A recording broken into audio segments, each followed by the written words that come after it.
Prince Harry had an especially tough time during one particular moment of Queen Elizabeth II's funeral, a body language expert says. It wasn't during the procession from Westminster Hall to Westminster Abbey. Rather, body language expert Judi James noticed the Duke of Sussex struggled the most during the unloading of Queen Elizabeth's coffin. Prince Harry appeared to be bracing himself emotionally as he watched the unloading of Queen Elizabeth's coffin. Queen Elizabeth's funeral marked an exceptionally emotional day for the royal family. Not only were they bidding farewell to Britain's longest reigning monarch but also their family's matriarch. For Harry, one of the Queen's 8 grandchildren, the moving of his late grandmother's coffin appeared to be a struggle. Walking beside, but a large distance apart from his brother, Prince William, his puckered brows and rapid blinking suggested the onset of tears, James told Page 6. When he watched the coffin being unloaded there was the sucking in of the lips, rocking from side to side and shoulder roll, she continued. Harry, according to James, had done the same movements before, suggesting he'd been bracing himself emotionally. Prince Harry and Meghan Markle reportedly planned on leaving the UK shortly after Queen Elizabeth's funeral. Harry and his wife, Meghan Markle, weren't reportedly going to stay long after the Queen's funeral. Following 3 events on September 19, a state funeral at Westminster Abbey, a committal service at St.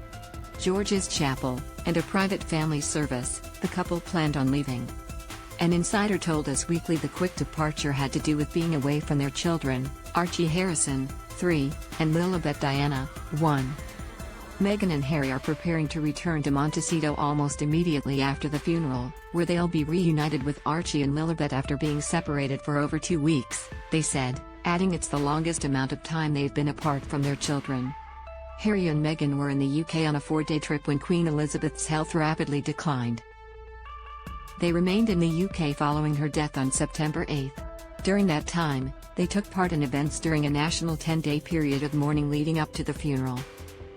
All the while, they stayed in close contact with Archie and Lily, reportedly FaceTiming them every day. Prince Harry remembered his granny in a statement after Queen Elizabeth's death on Sept. 12. Harry released a statement about his granny. He described her as a guiding compass that was globally admired and respected before recalling memories he shared with his grandmother. Granny, while this final parting brings us great sadness, I am forever grateful for all of our first meetings, from my earliest childhood memories with you, to meeting you for the first time as my commander-in-chief, to the first moment you met my darling wife and hugged your beloved great-grandchildren, he wrote. I cherish these times shared with you and the many other special moments in between.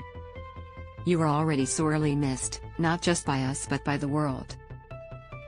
And as it comes to first meetings, we now honor my father in his new role as King Charles III.